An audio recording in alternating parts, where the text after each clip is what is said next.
Oh, there we go. All right. So, anyways, I'm gonna ask you 6 questions, and first, tell us a little bit about yourself.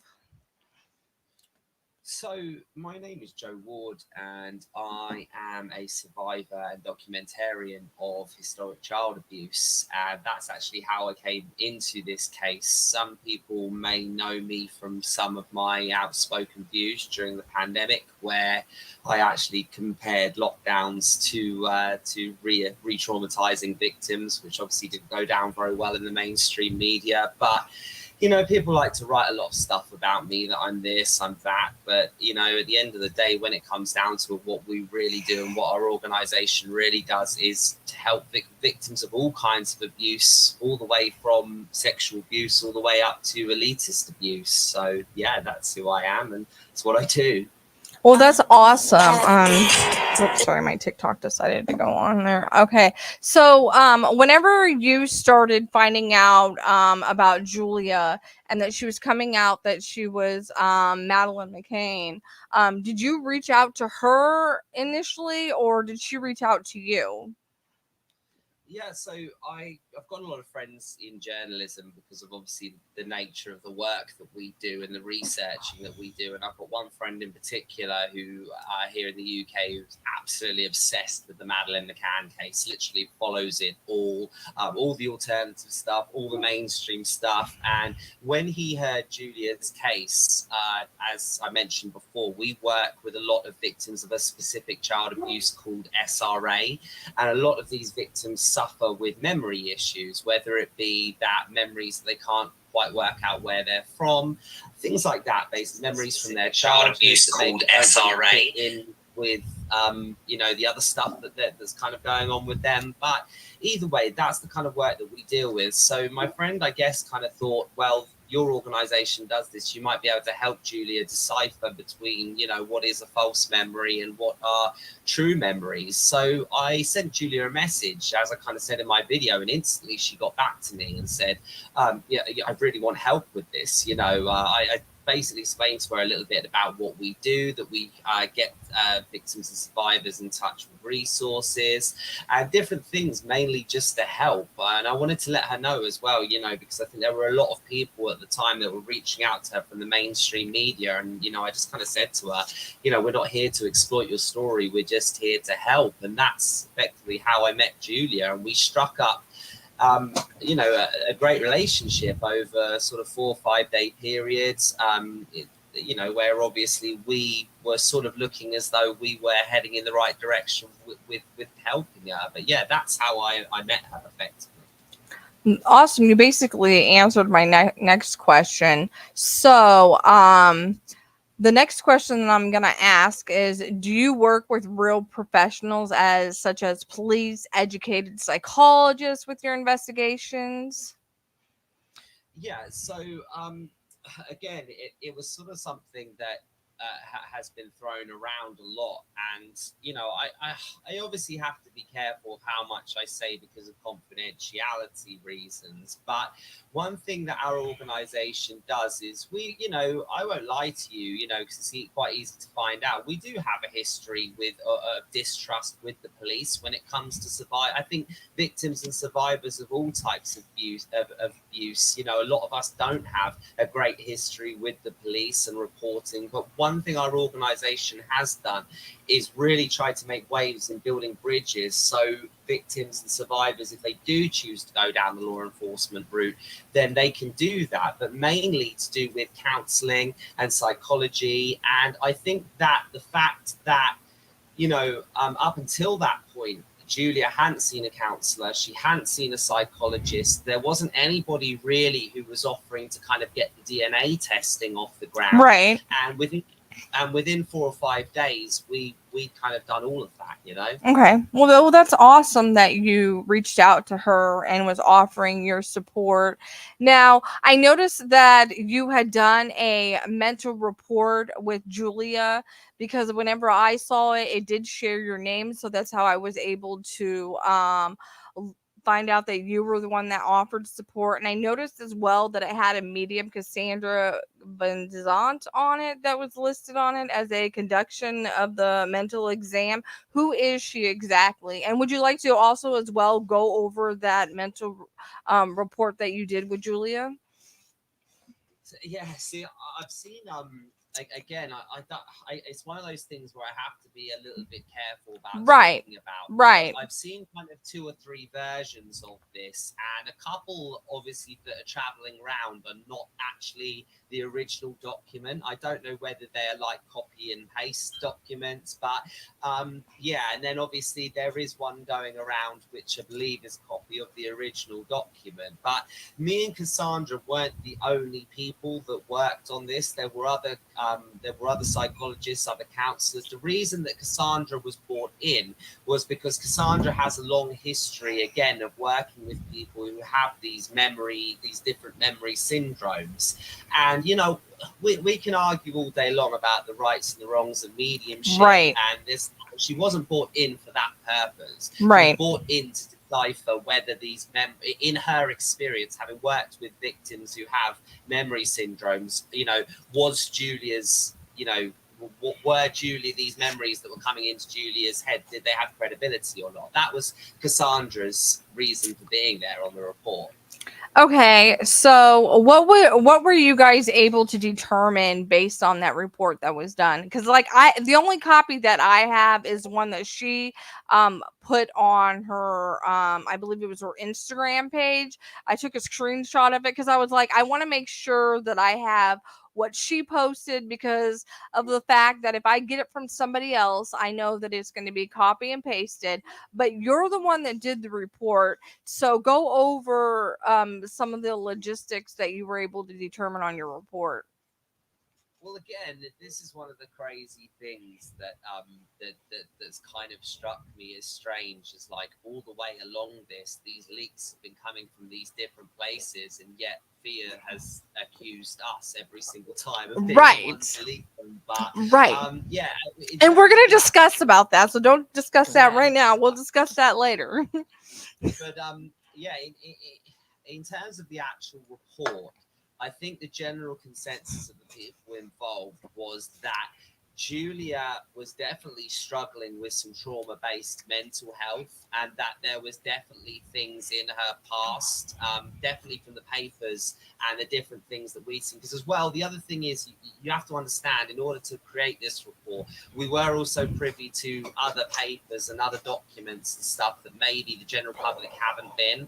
So, you know, it was sort of the consensus of all, you know, the people that were involved in that report, that, you know, if we were able to sort of get Julia into a controlled setting, that, you know, we would be able to work out kind of what happened to her, and we would be able to decipher through her memories. This was obviously, though, disputed not that long afterwards by Fia, who essentially claimed that that Julia was crazy, effectively, you know, and that, you know, had no idea about what confidentiality was, had no idea what she was getting involved in. I think at one point she said she basically had the mind of a child. And, you know, the thing is, I can only speak to you as I find, and I spoke with Julia, I worked with Julia closely for 5 or 6 days, and I never got the feeling from her that she had the mind of a child or anything like that. But, you know, so it goes to show really off the bat, as soon as kind of Fia got involved, there were, you know, polar opposites really between what our experts were saying and what her team, which I'm sure we'll come on to that as well, but her apparent team was saying. Okay, so a lot of my viewers, I allowed them to post and ask questions on my Instagram, and this is a question that one of my followers wanted me to specifically ask you. So this is not something that I had selected. But my followers were saying that they saw your video on YouTube, and that you were talking about yourself and explaining your, you know, side of the story about what happened. But they were wanting to know if you were aware of Fia's fake credentials at this point, due to you seemingly completely being unaware of Fia being unprofessional in regards to the business she operates as a PI investigator, and that she isn't a professional in anything, is what they were wanting me to ask you. See, and this is the thing. I can only literally, so as I said to you earlier, speak as I find, and even up until when I made that video, I felt backed into a corner. And when Fia phoned me that morning to kind of try and smooth things over with me, you know, I said to her, "Look, Fia, I'm just going to put this video out, and then I'm going to take a step back from all of this." Obviously, I'm quite. I don't know if hurt and upset is the right word, because I try not to get too sort of emotionally attached. It's part of working in victim support. You can't really get too emotionally attached. But I will say to your listeners that there are definitely things that have changed from my point of view in the last week. It very much seems now to me that that last phone call from Fia was literally because she knew that I was about to make a video and she wanted to smooth things over with me. And so there are probably things that I said during that video that now obviously have come to light which aren't true. But I can't, you know, I can't point fingers for that. I can only say, you know, it's just information that's come to me at the time. I think that somebody sent me a report of something to do with her Instagram and her Instagram followers, and that maybe she wasn't being honest about, you know, exactly the type of team that she had around her. But I go back to kind of what I said in the video, which is that in victim support, all you can ever really do is offer to help. And, you know, if Julia had said to me at any time, I feel like I'm in danger from Fia, it would have been a different situation. But I had a very honest conversation with Julia where I said to her, look, if you want me to take a step back, I'll take a step back. And it felt like between her and Fia that was the direction that they wanted to go in. So, you know, I couldn't force anybody into being helped. But I will say that many things have come out about Fia Johansson since, and you know, it's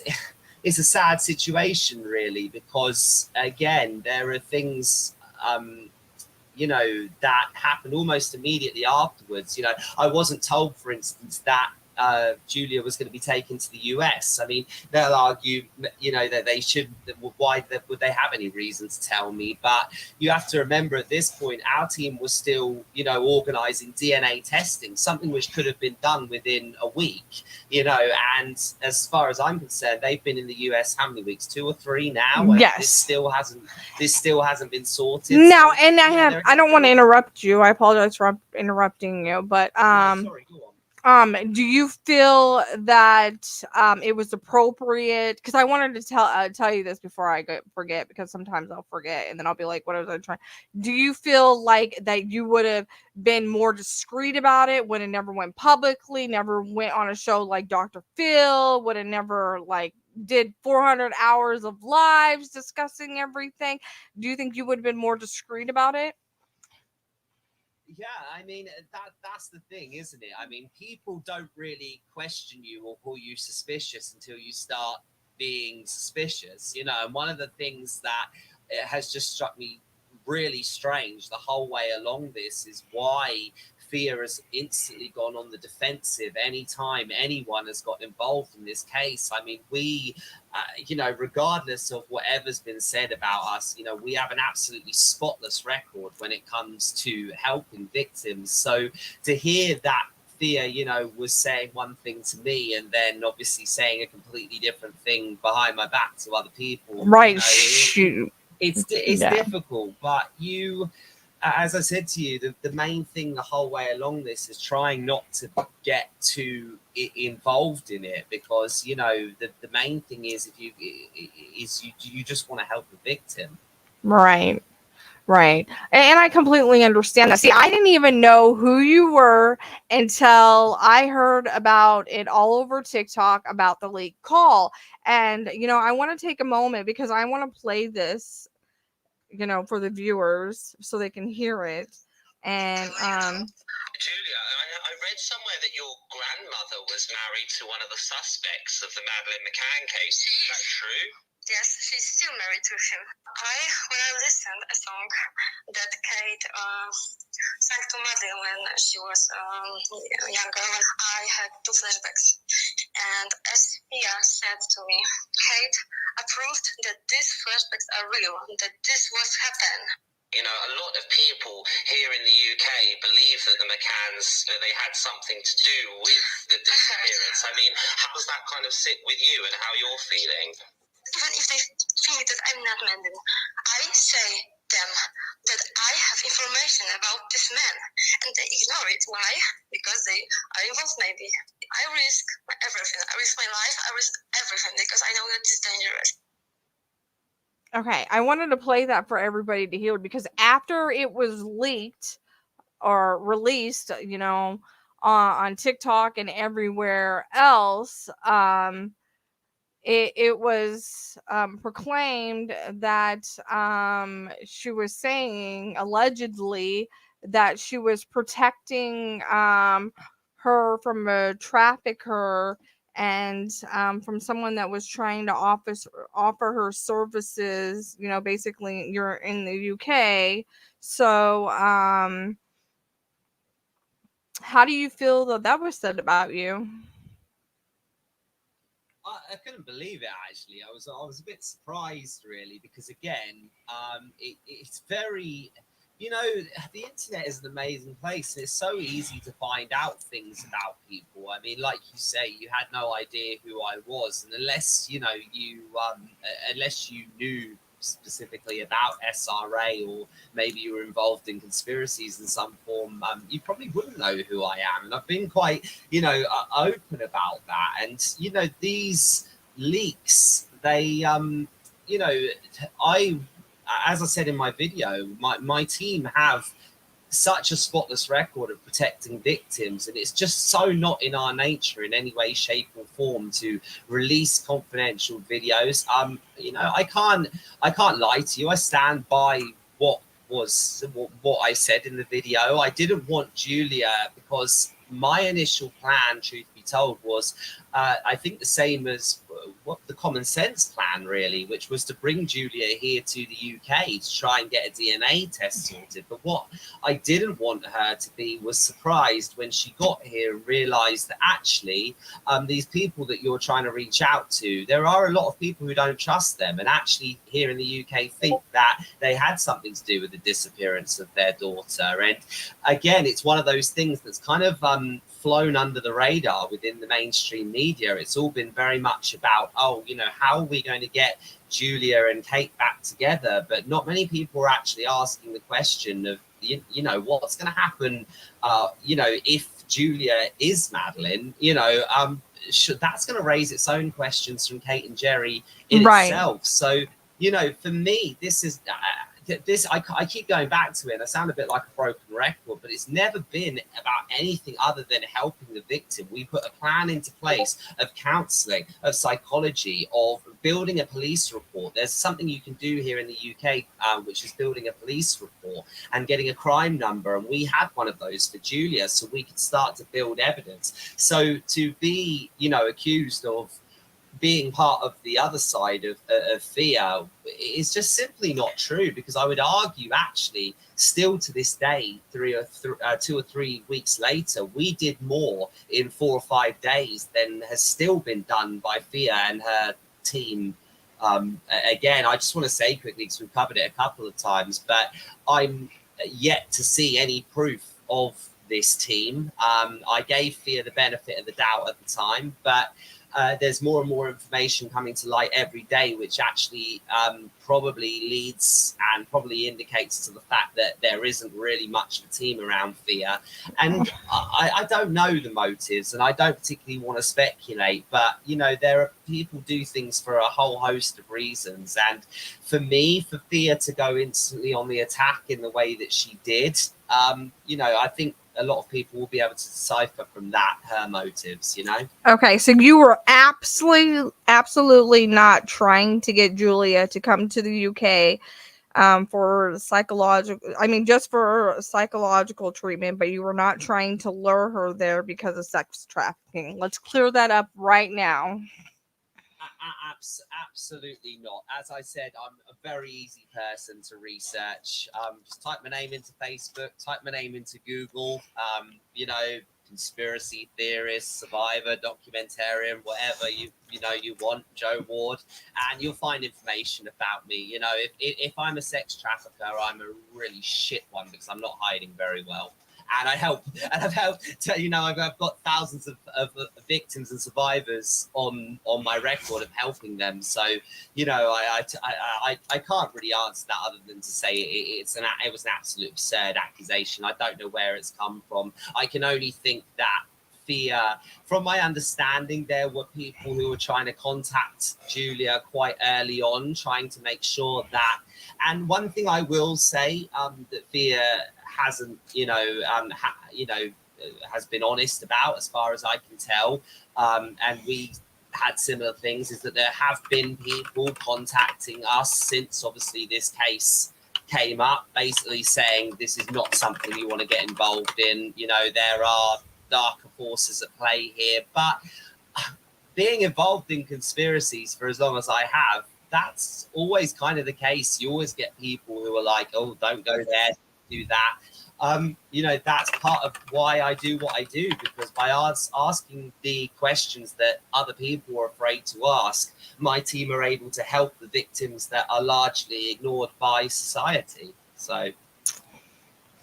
Okay, do you personally believe that Julia was a trafficking victim? And do you believe that Fia really does do a lot of investigation into traffickers?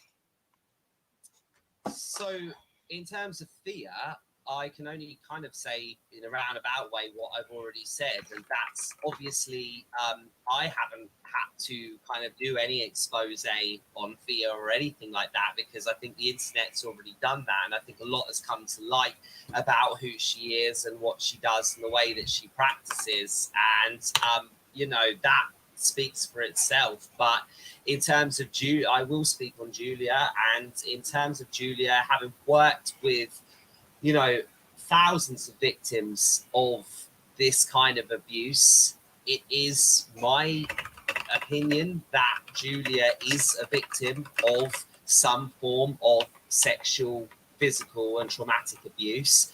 But with that being said, for somebody who has been through that kind of abuse, there are steps that need to be put into place in order to decipher what's what. And my worry with Julia is that, if she is pushed in one direction or another, it may be all tunnel vision from then, rather than actually finding out, what's happened to Julia and what her specific problems are and how we can help her. All of a sudden it becomes this big media circus about her being Madeleine McCann. So, it's a difficult one, but I do believe that Julia is a victim, yeah. I do personally feel that she is as well. And I do hope that she gets, the help that she needs, because she definitely. The other thing, go ahead. I just interrupt to Yeah, say go as ahead. well, because it's not something that's people don't really often get an opportunity to say it. But as a survivor myself and somebody who's worked with many, can I just interrupt to say as well? One thing we because say it's in not SRA especially is that there is no such thing as a perfect survivor. A lot of survivors end up in alcohol, they end up in drugs, they end up in different forms of mental health, whether it be they try to take their own lives. And, a lot of victims and survivors don't make it through. So, it's important to remember for people who may be thinking, oh, Julia's just milking this, or, that this is something that she's in on, there is no such thing as a perfect survivor. So, I just wanted to get that point across. Okay, and last and final question. We're gonna get to a big doozy one right now, because everybody wants to know who you feel leaked the call between you and Julia Faustyna, and or with Fia Johansson. So I'm just gonna I'm just gonna say what I've been thinking this whole time, and I haven't actually said it to anybody else, so this might be a little bit of an exclusive for you here. Yes, that's what I wanted. I'm kind of I'm kind of a bit sick of holding it in anyway, but it's now my belief, and this is only my belief. I'm not alleging anything or making anything, but it's my belief that that it was leaked from Julia's side, whether it be Fia or whether it be Fia asking Julia to record me and then to release it. And I think that they did this because basically as kind of like an insurance and a backup plan, as kind of like okay, there's somebody here who's actually getting involved in this quite closely. There's somebody here who's actually putting steps into place that may rush this. And I think it's been very evidently obvious over the last couple of weeks that for whatever reason, whether it be right or wrong, that Fia hasn't wanted this case to move quickly. And I think by kind of releasing those tapes, it was like a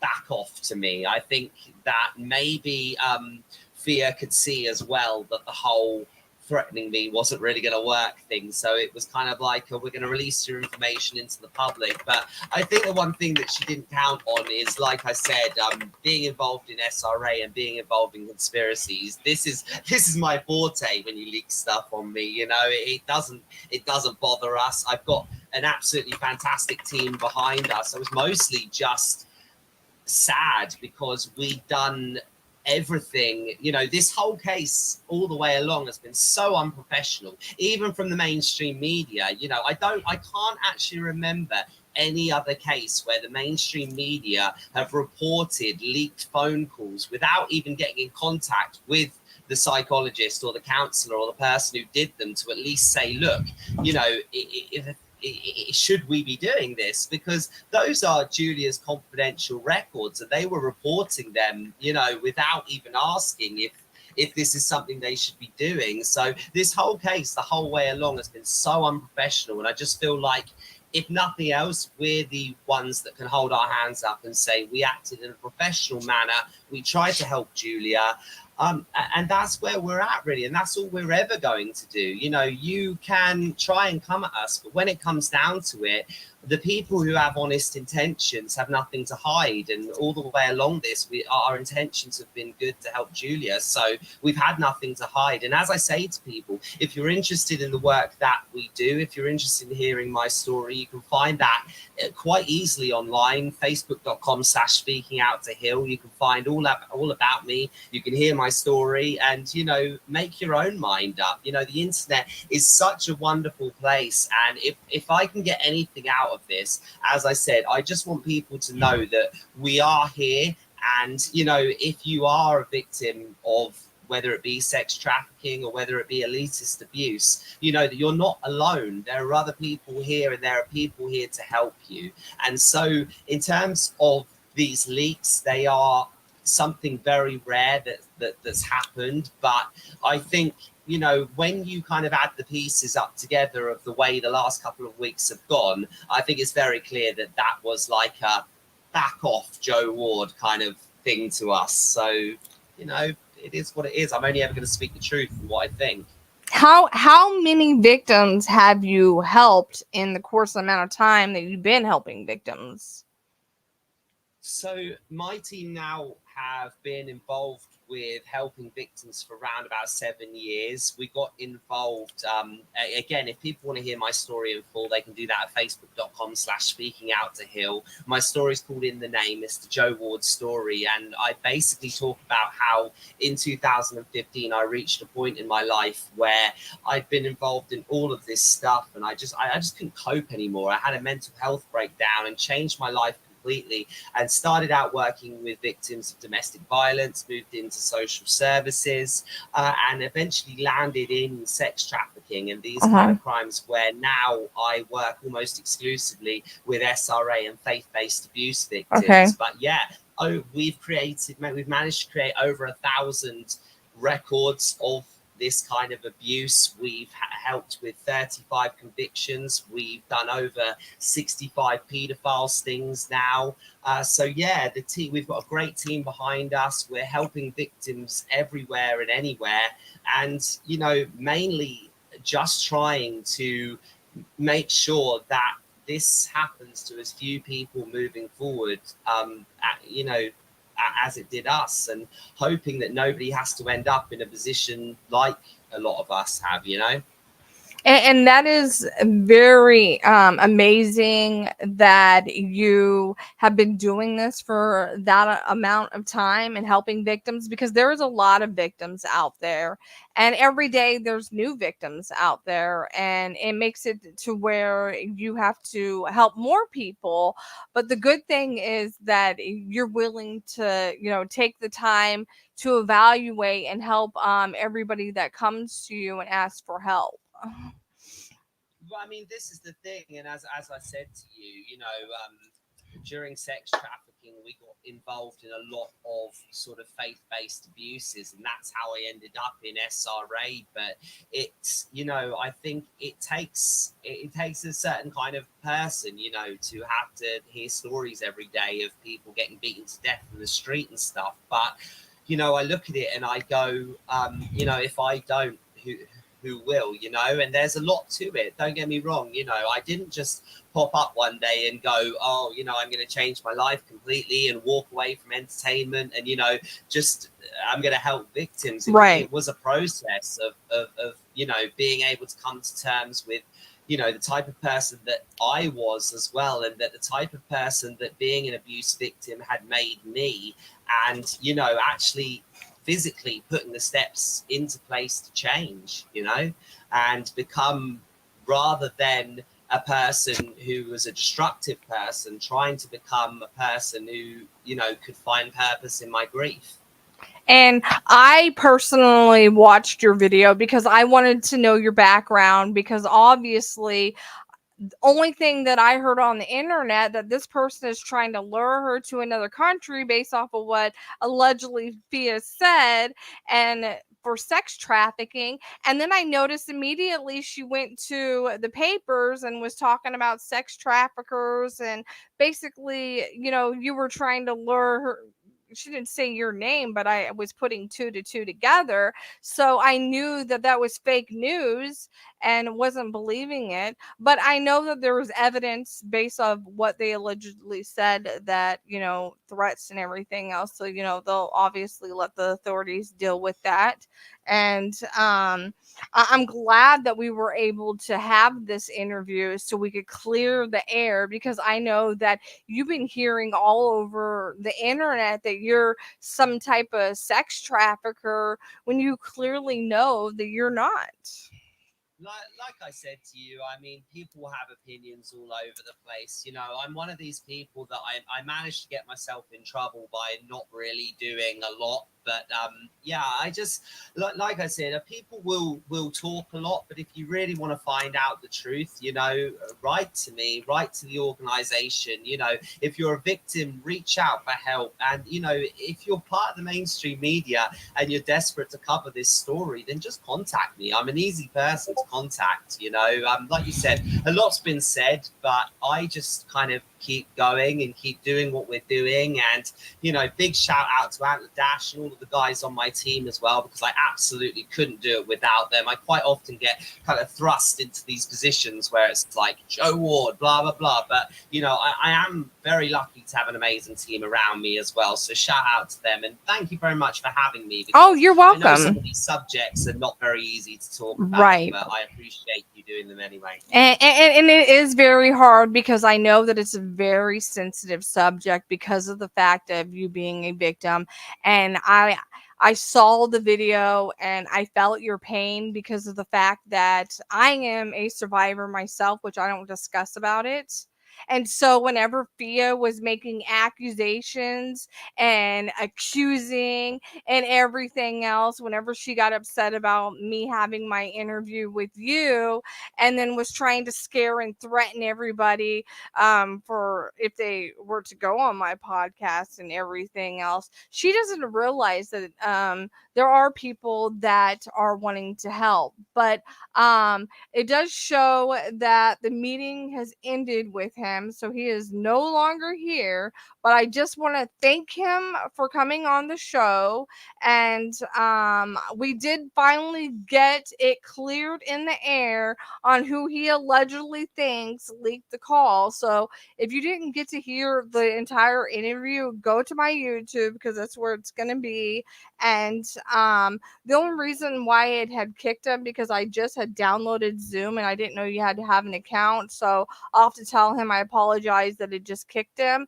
But I do appreciate him coming on my podcast. And I do want to thank everybody for coming and listening to my podcast. Today, we actually got the exclusive interview with Joe Ward and who he thinks leaked the call, and he was able to tell us who he thinks leaked the call.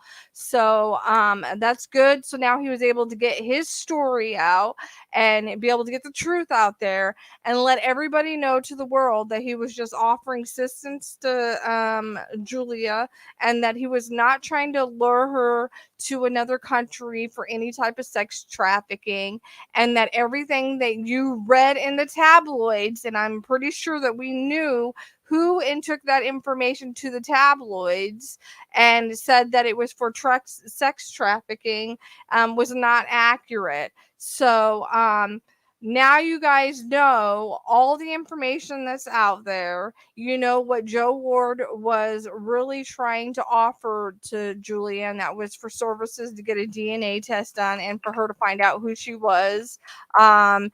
And I'm glad that we were finally able to clear the air.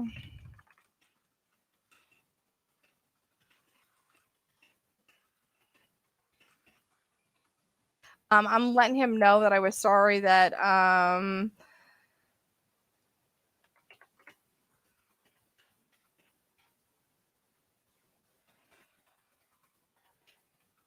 emailing him real quick to let him know thank you for coming on the show, and let him know that I did not kick him on purpose.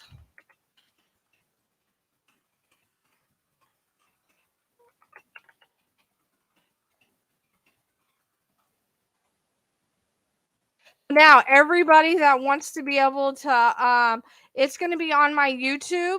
As soon as I get done with my live, it's going to be on. It's on my YouTube, and you can go on there right now. It's on my YouTube. Yes, it's on my YouTube. That is where the interview will be. Will be on my YouTube because of the fact that I had to use a different platform to do the interview. I should have recorded it on. Oh, I was gonna use StreamYard, but I couldn't use StreamYard. Or he couldn't use StreamYard, so I had to use StreamYard, and then I had to use Zoom. So it was like a complete disaster when we first set it up because the microphone situation and everything else. But everybody can go to my YouTube channel and they'll be able to listen to the full interview and find out who he feels leaked the call. So I hope everybody has a good day, and thank you for listening.